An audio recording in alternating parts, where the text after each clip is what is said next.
Welcome to Behavioral Health Today, a Triad production. I'm your host, Dr. Graham Taylor. My guest today is a returning guest, Dr. Richard Winters. Richard is a practicing emergency physician and an executive coach at the Mayo Clinic. He is also the director of leadership development for the Mayo Clinic Care Network, where he facilitates retreats and delivers programs that train leaders at the healthcare organizations worldwide. Richard authored the recently published Wall Street Journal best-selling book, You're the Leader, Now What? Leadership Lessons from Mayo Clinic. In our first show, Richard shared with us leadership experiences that he had early in his life, why he believed leaders are vital for the various endeavors of our lives, what makes for a good leader, and what are some of the common challenges for our leaders today. Today's podcast is part of our Clinicians series, where we will take you kind of in a deeper dive, if you will, David, as he does his leadership development, learning more about what he does behind the closed door, if you will. Our goal in our Clinician series is to provide a more practical, more hands-on experiential understanding of the application of various techniques, strategies, and constructs that Richard utilizes to help you appreciate the dynamics that take place in the interactions he has, the words and experiences that get exchanged, and the process of change that can be transformative. Richard, welcome back to our show. Yeah. Hey, thank you for having me. It's nice to have you. Yeah. I know your clinics, your clinics and the things you do, in your day-to-day, as a physician, but I know that your clients, in terms of the coaching, seek you out to become more effective leaders at leading their organizations, their colleagues, and maybe even leadership for their own lives. But despite being in positions of leadership, maybe through advancement or seniority or attrition even, what brings someone to that place where they want to choose to step into leadership, do you find? Discomfort, I think, honestly. And I think discomfort comes in a lot of different ways. And so the first thing is, for the majority of individuals who are in healthcare, they're really there to try to help people and to work well with colleagues. And what they find is there are times where, geez, this is not going as it could go. And so there's just this sort of frustration of, so how do we kind of improve things? And so I think that is one thing. And then on the other hand, that's oftentimes paired with, okay, now I'm in this position where I have opportunities to improve things, and I really don't feel like I'm as effective as I could be. And so how do I pursue things moving forward? Like, it's those things coming together. Yeah, really good. Well, let's take that if we can, and let's get our listeners kind of into the meat and potatoes here, the things let's jump in. Walk us through how you lay out your leadership training process and help us understand what you take folks through. Yeah, so I think of the leadership stuff. Our development is occurring in kind of three different sectors. And one is we're developing ourselves in the way that we're making sense of the world and the things that we're doing and how we're approaching things, what we feel internally. That's number one. I think the second thing is, as leaders, it's often challenging as we're having one-to-one conversations with colleagues. And so, talking with my friend is one thing, but this person actually is not interested at all in what I'm talking about. And how do I have these conversations? How can I be most effective? And so those one-to-one conversations. And then I think the third thing then just generally is like leading groups of people and how the groups react and interact and how different groups interact and react and how to navigate that. And so developing different programs, keeping all three of those in mind, but also focusing on each of those sectors as we go through them, this kind of internal, external, and one-to-one sort of experience. Start with the internal piece. That's almost that phrase, know thyself, and talk about the importance of that, starting there kind of almost as a cornerstone. Yeah. So it's funny. I just did a program about how to become basically a leader from your authentic self. And so as I think about it, I was a baby at one time, and just imagine if I was a baby sitting in a meeting, people be like, oh, look, the baby can sit up and lead us. That's not what happened. What happened was, over a period of time, I grew up, I had experiences, and through those experiences, I became a better leader. And as I think back, maybe not to when I was a baby, but let's say 2 or 3 years ago, there are things that I was doing back then that I was not comfortable with, that I was not effective with, that I'm doing things differently. And so now, how is that different? How have I grown from at one point where something felt very inauthentic to something that now feels quite authentic? We talk a lot about imposter syndrome. Yeah. I think that that's a great perspective of someone who is in a space to grow. you're seeing, geez, I could be so much better and so much more effective, and it doesn't feel comfortable right now. I feel like an imposter. Yeah, that's right. It's because you're not yet there, but it's an opportunity for you. So you're encouraging folks to kind of almost lean into the uncomfortableness of maybe not feeling as authentic as they like to be, or to tolerate the imposter syndrome that's not unusual in our growth processes here. Leaning into the uncomfortable sounds like part of this growth of knowing thyself more and more, and then growing from those places. Yeah, I mean, growth is not static. And if things No. are comfortable and you feel like you're there, then, well, that's where you're at. I think we're all trying to improve. So with these three developmental areas, where do you take them next?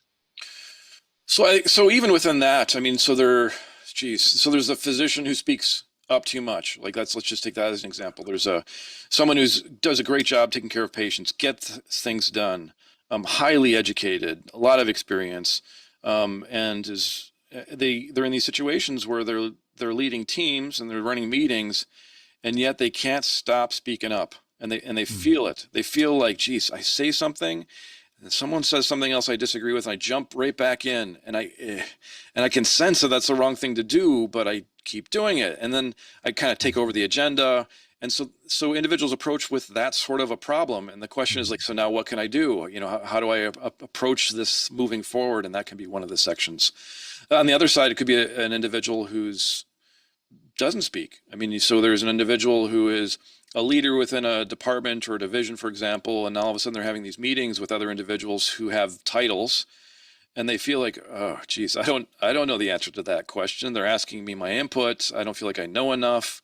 I'm not sure if I'm going to say things in the right way, and I feel uncomfortable speaking up. And so, just taking those two things, you have two individuals. We all know individuals like that. We've experienced Right. meetings with those individuals, and the question is that they have is, how can this feel more authentic? How can I step back and relax and let the room talk, or how can I step Yeah. in and start kind of giving my point of view, even though it may disagree with others? When you pose it like that, we would suggest we might kind of hypothesize together that the person that's speaking up too much is really not that different from the person that's speaking up too little, in terms of both are likely feeling some insecurity. The person that kind of takes over, kind of grasps, the conversation and leads it a certain way, might have some trouble just holding that position and letting people talk, having kind of that holding capacity, if you will. What are your thoughts on that piece? Yeah, I mean, that's totally it. You have it right there. So I think of, and there's lots of, so all my experiences, like from a leadership perspective, have been built upon reading from others. And so this perspective that Keegan and Leahy have, Robert Keegan, Lisa Mhm. Leahy, for immunity to change is one of the things that comes in, and we'll talk about that. And this perspective of adaptive versus technical challenges is a learning that I think is helpful here. And so as someone has a challenge, I like to think of Mhm. them as either technical or adaptive. And so for technical challenges, all we need to do is learn something. I mean, it's like a gap in knowledge. So we gain a new skill, and it helps us out. And so, for example, the individual, let's say, take an individual who has a hard time talking with colleagues about difficult things. Like, Yeah. and so they could go and take a crucial conversations course, great Right. course, teaches them the way through. And then when they're done, some can do great. They have all they need and they can have those conversations. But for others, oh my gosh, this is still uncomfortable. I'm still afraid that I'm going to hurt someone's feelings. I still am Right. afraid I'm going to see the. And so that wasn't a technical issue. This was an adaptive issue. And so Yeah. rather than needing just knowledge and skills, it needs a change in the way that they're making sense of that situation. Yeah. Good. And as you alluded to, it comes oftentimes, I think usually, from our own internal fears and worries and the things that we're thinking about what might happen if things go wrong. Hmm. And that kind of it moves things forward. And so I think delving into those fears, those worries, those assumptions that we have can be very potent from a perspective of someone who's feeling inauthentic, understanding what they need to be doing to become more authentic. Yeah. It's such a vulnerable and exposed, almost transparent position, isn't it? To be in a position of leadership, and you're out there and you're by yourself on the proverbial stage, and, and that exposure is not an easy place to be. Yeah, right. It's not. And how am I going to be seen? How am I going to be evaluated? And all of our core fears are going to be coming up for sure in those moments. And I love the idea of starting with what are the technical skills that we can easily, just kind of teach conversations, ways to, keep things rolling, ways to be a good listener, et cetera. Those are just techniques and skills that anyone can learn, which is the good news. But that interpersonal part, that part within ourselves, the intrapersonal part is the part that oftentimes makes that leadership kind of more well-rounded when someone begins to get more confidence in being able to hold those situations or know when to speak up. Sounds like that's kind of a cornerstone, again, piece of your work. Yeah, I think the shallow leadership program is going to be just the technical stuff where, okay, Mhm. learn to Right, coach in a day. We're going to right, teach you how to coach and then, off right, with you. But then right. what happens is individuals try to apply that and it feels uncomfortable. There's situations where it doesn't work. As we're developing as leaders and as we're trying to develop leaders, we want to create situations where people face those challenges. They have difficulty overcoming them. Then they come back and we try to help them through. It's really a developmental step by step. And for each of us, it's a bit different. And so, how do we create environments where we're able to step into each individual's situation and help them? I think it's totally doable. And the nice thing about it is, as we get groups of individuals together who are talking about their fears and the things that are not working, we start to see actually this is quite normal. We all feel Yes. this. And even the most senior leader on down is Yeah. experiencing this. And the more we can share those sorts of experiences, the better we are. Even when you're talking about sharing those experiences, I've seen leaders that I really respect in positions, where they're leading a conversation or they're going through a difficult time. Uh, when they find themselves getting stuck, they'll just name it. Man, we are really stuck right now, aren't we? We have no idea where to go. Yeah. Or this is a really difficult place where we probably have to sit with this a little bit more until something emerges, because I know emerges for us, because I know the answers are here in the room with us. Or some direction is going to come about. But being able to be maybe that vulnerable, that transparent in those moments can sometimes kind of soften kind of the mood in the room and get people to be a little bit more, maybe vulnerable themselves as well. Yeah, and sometimes these moments sneak up on you. I mean, sometimes you feel, and this is, I think, where normalizing things is helpful. I have made a lot of mistakes, and I continue to. And there are times where I've stepped in front of a room feeling like I had the direction, and okay, let's all move forward. And what I find is that actually the room has quite a different idea, and Yeah. that now I've angered individuals. Some individuals are sad, and being able to call that out, I think, is important, and understanding that for me, I was definitely fallible in those moments, that I Mm. made some mistakes, and calling that out, I think, can be a helpful way of moving forward, both for I, them and also for myself. I like it, Richard, that you're starting with this authenticity that, we don't have to be perfect, but we can be honest in those moments. And that authenticity might mean saying, hey, maybe I got the wrong read on this, or maybe we're starting off in the wrong way, but just being open and trusting that that's going to make it safer for whatever leadership you're going to be walking people through or any task that you guys have. What a great way to come at this, kind of open and honest in that manner. So you talk about the self, and then you talk about the one-on-one and the groups that they're going to be leading. Walk us through some more of what you teach folks. Yeah, so I think so. It's just kind of one to one. There's how are we approaching individuals, and again, as each of us who are in leadership positions are there because of our ability, oftentimes, to get things done. We have Yes. expertise. We know what to do, and then now you're going to have a conversation with another colleague about whatever's going on in their life, and so how are you going to approach them? And it takes a different approach than the voice that's in our own head. I mean, it really does. And so I like to think of us as wearing different hats as leaders. And so I think of five hats. And the first one is that of teacher. There's one of mentor. There's one of coach. There's one of supervisor. And there's one of sponsor. And so I think for the expert in us who are leaders, and as we're having these one-on-one conversations, we tend to gravitate towards either mentoring, where it's Mm. very helpful. We've been there and we've done that. And we're giving other individuals our perspective of what they might do, how they might approach things. We're helping them to see through our eyes. But that is quite different than the hat that Mhm. I would prefer to use, which is coaching, which is instead of Mhm. telling them what to do, is from my perspective and my own eyes, is helping them see through their own eyes. And so then how do you coach individuals? Right.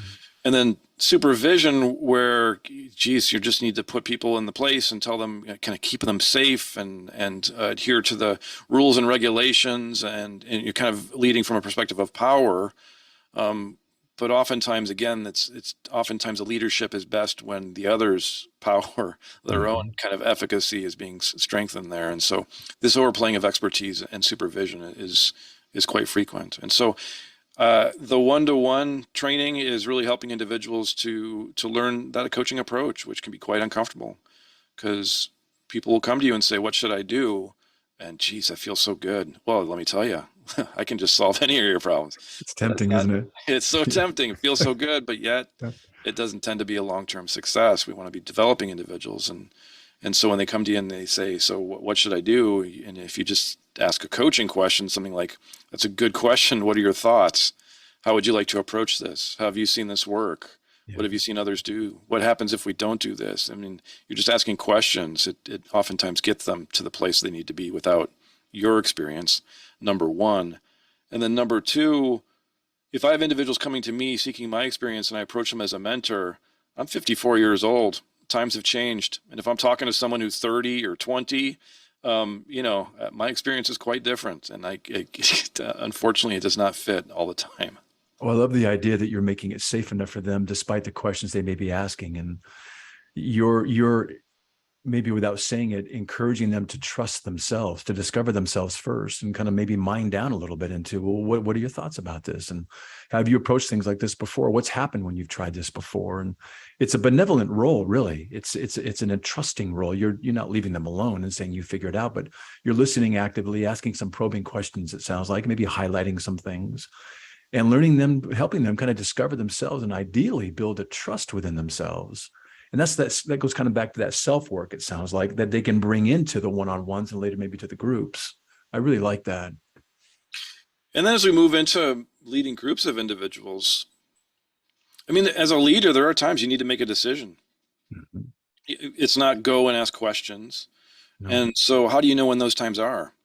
There are Mhm. times when you need to bring a bunch of people together and try to understand various perspectives before you start to move forward. And when are those times?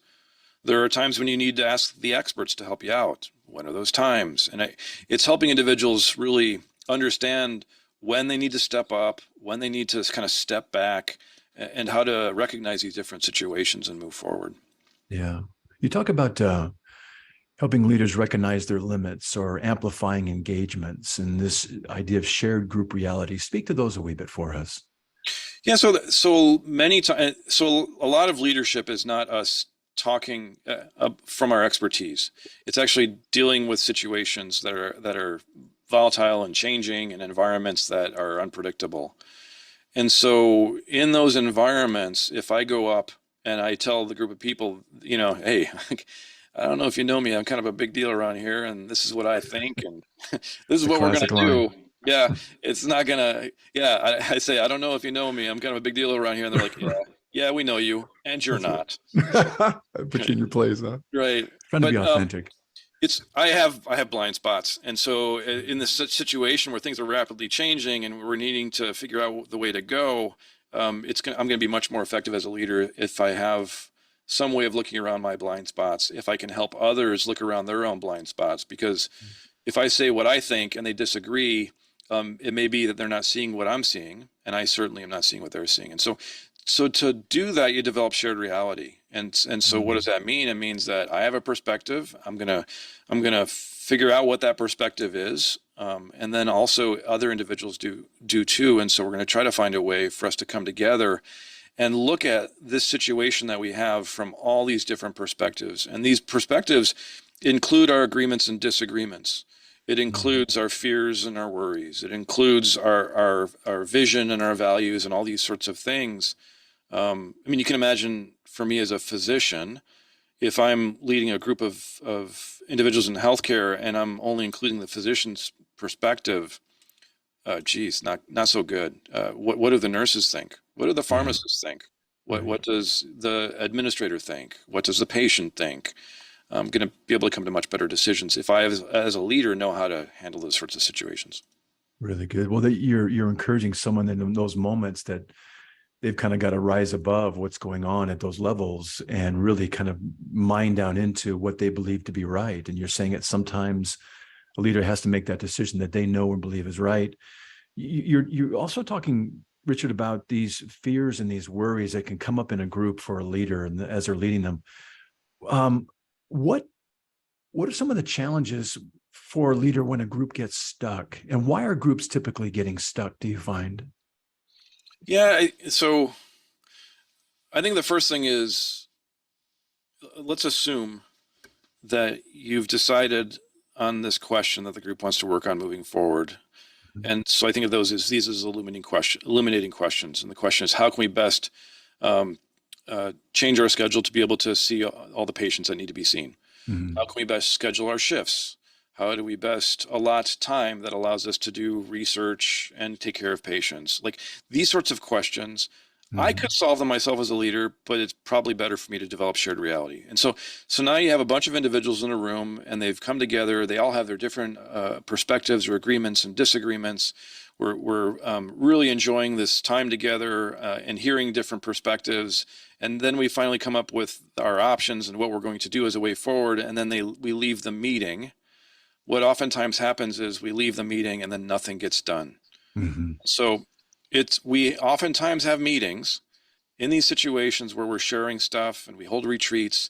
And then when we go back to our daily lives, things don't happen.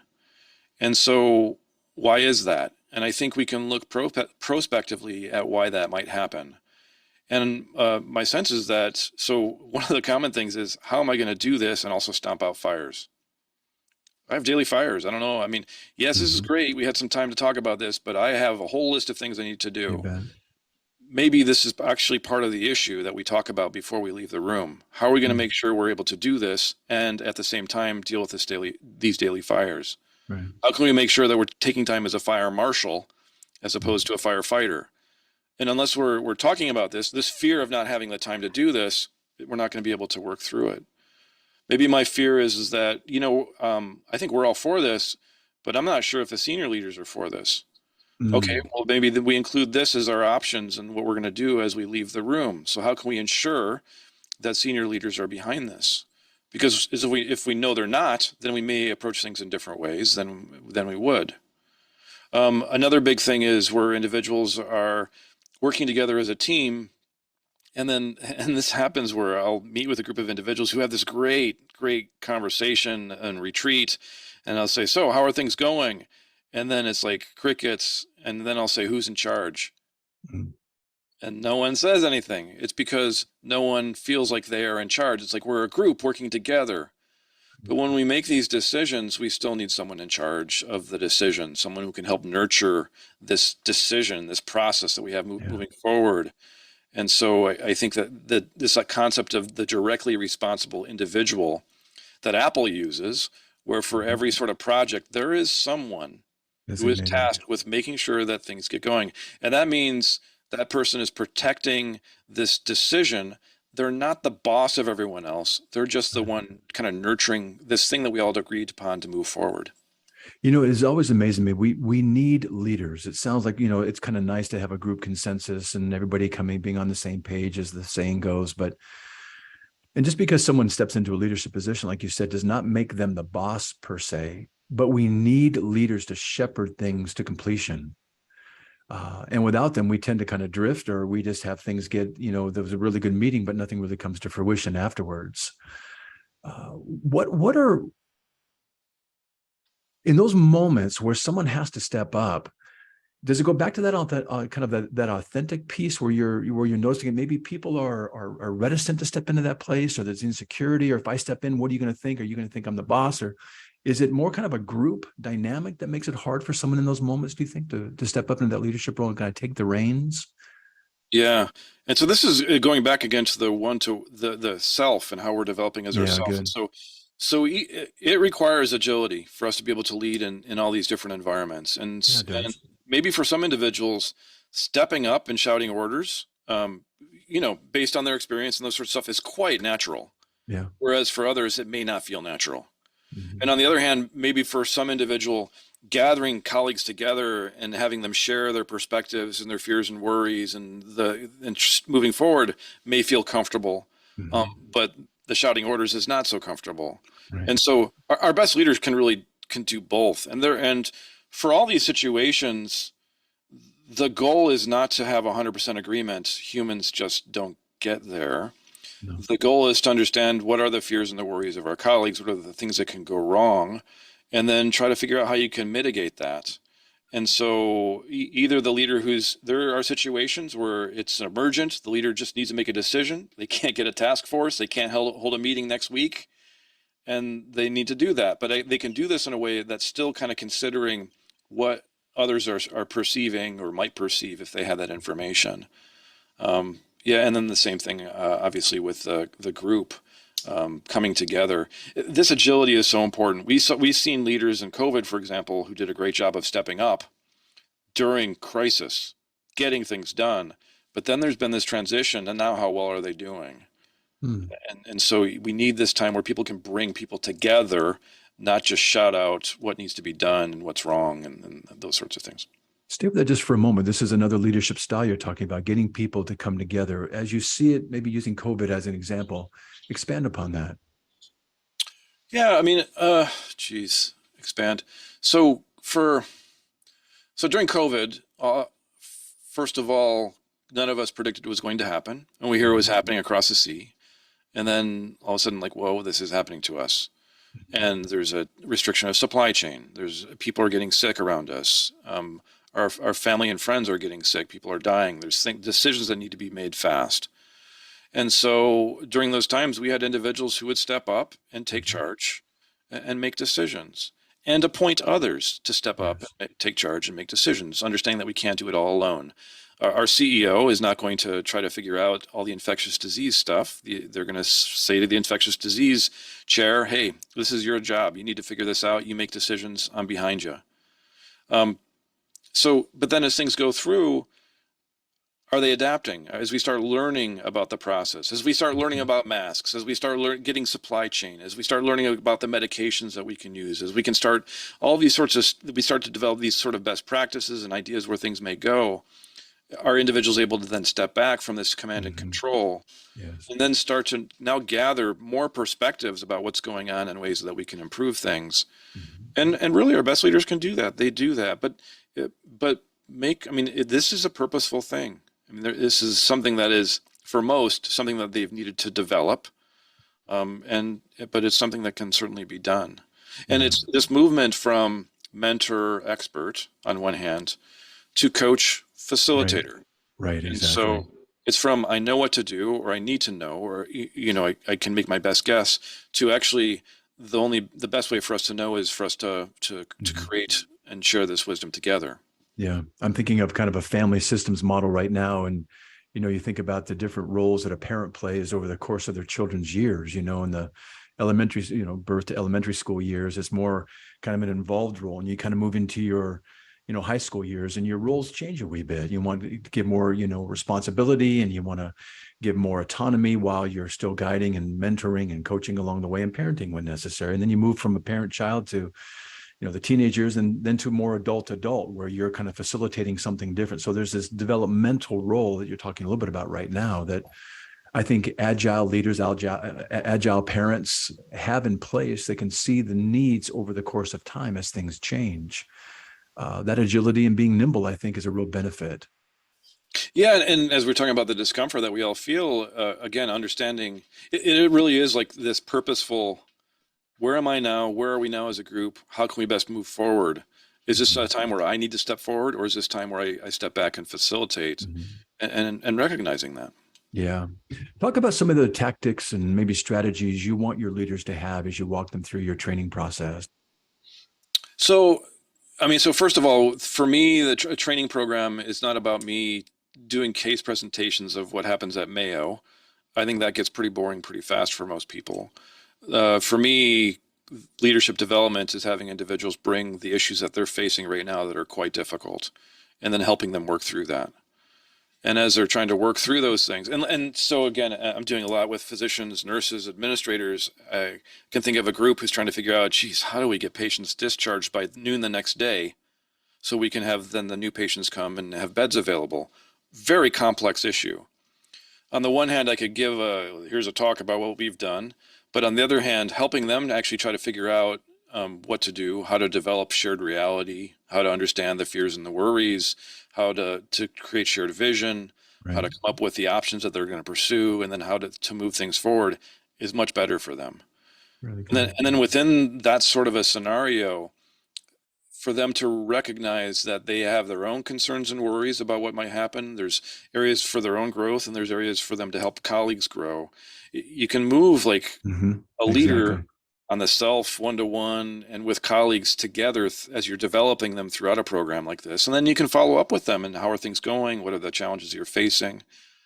And so I think that's number one, which is just understanding it's like self, others, one-to-one. And then I think the second thing is for our leaders to understand that this is leadership for themselves is development and leading organization is development. And so we're not necessarily coming up with solutions. Oftentimes what we're doing is we're just creating experiments, things, seeing how things go, learning from them together.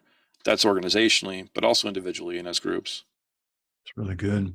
What are some of the personal costs that you find kind of are inherently a part of being a leader?